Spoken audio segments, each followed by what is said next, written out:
Welcome to Airborne Flight Training. Coming up on this week's episode, Flight School Accreditation Seminar. Aerobility issues flying scholarship. Update, LODA restrictions finally abandoned by Congress. And I'm your host, Holland Lee. Let's get into today's stories. Flight School Accreditation Seminar. On February 28, 2023, the Flight School Association of North America is offering a first-of-its-kind full-day seminar the day before the start of the FSANA annual conference and trade show in Orlando. Accrediting organizations typically operate 2 accreditation seminars during the calendar year. The seminar will fulfill the requirement which is included in the updated accreditation standards being rolled out in March 2023. The seminar will provide an opportunity for participants to gain insight into the key points of the accreditation standards, process, and procedures. Pre-accreditation is planned to open March 1, 2023. Schools that are pre-accredited will be among the first to be eligible to make the connection with the U.S. Department of Education Title IV Student Loan Program. The connection to Title IV funds is a bonus and added value to the core reasons for becoming an accredited flight training provider. The accreditation program will enhance the overall quality and delivery in the career flight training system according to FSANA. Some schools will seek accreditation in order to become a best-in-class provider. Schools will also have the option to enroll students who have borrowed funds from the U.S. Department of Education, assuming they meet all of the accrediting standards. And after the break, hotspots gain standardized depiction on FAA charts. Well, hello, fellow pilot. I'm John King. And I'm Martha King.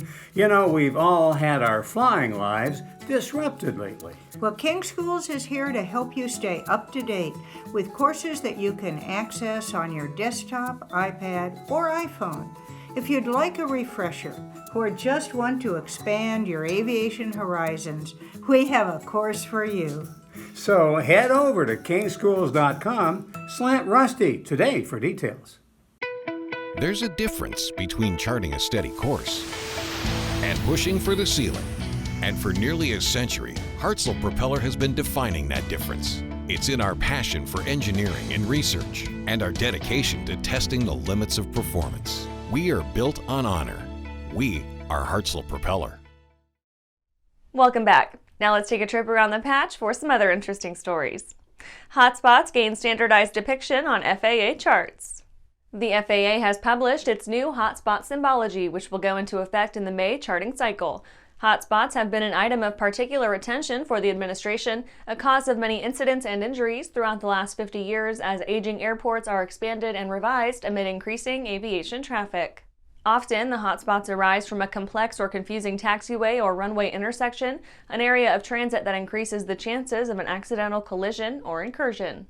Civil Air Patrol's Arizona wings see busy holiday season.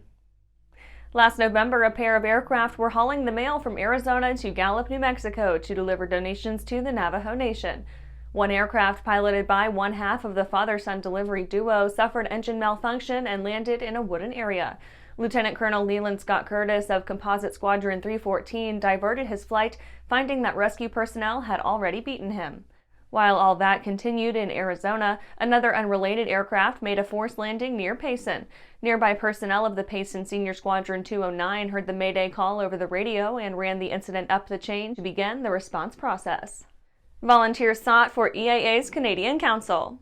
EAA's Canadian Council is currently seeking candidates for open membership positions. Canadian Council members are dedicated volunteers that regularly work with EAA headquarters, EAA chapters, EAA Canada, and Canadian members to promote aviation throughout Canada. Members hold periodic conference calls to discuss business as well as gather annually at AirVenture in Oshkosh, Wisconsin. During AirVenture, members are encouraged to help support the EAA Canadian headquarters tent and associated event activities. Family Day at Airbase Arizona Museum returns. Airbase Arizona is celebrating the return of its popular Family Fun Day event Saturday, January 14th from 10 a.m. to 4 p.m. Every month through October on the second Saturday of each month, exciting activities for the whole family are planned on the especially discounted days where admission is $5 per person or $10 for a family of 4, with access to all ground exhibits and activities. Annual pass holders are free. Well, that's it for today's trip around the patch. Let's get back to the rest of the news.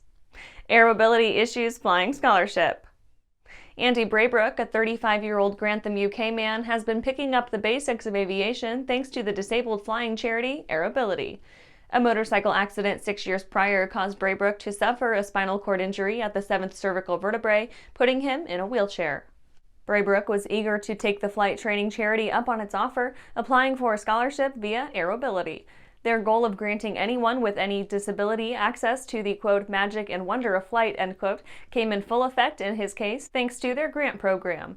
Since getting the scholarship, Braybrook has begun flying from Aerobility's base at Tattenhill Airfield, Staffordshire, alongside the group's deputy chief flying instructor, Andreas Bakalis.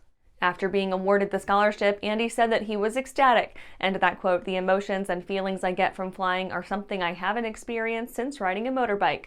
The scholarship has given me something to study toward and look forward to each week, and proven that my fear of not being able to fly the plane was completely unnecessary. As soon as I saw the scholarship advertised, I knew that a door was now open to me which would not have been had I not been disabled and not known about Aerobility, end quote.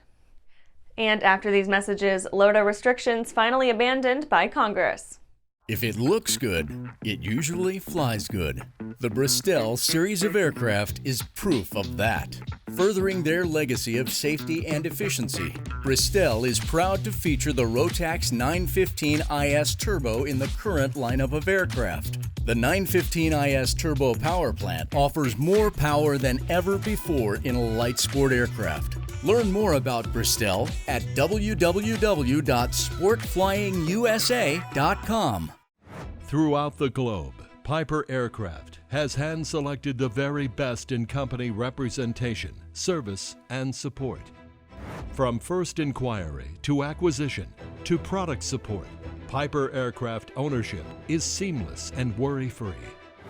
Piper Aircraft authorized dealers, factory trained, factory connected.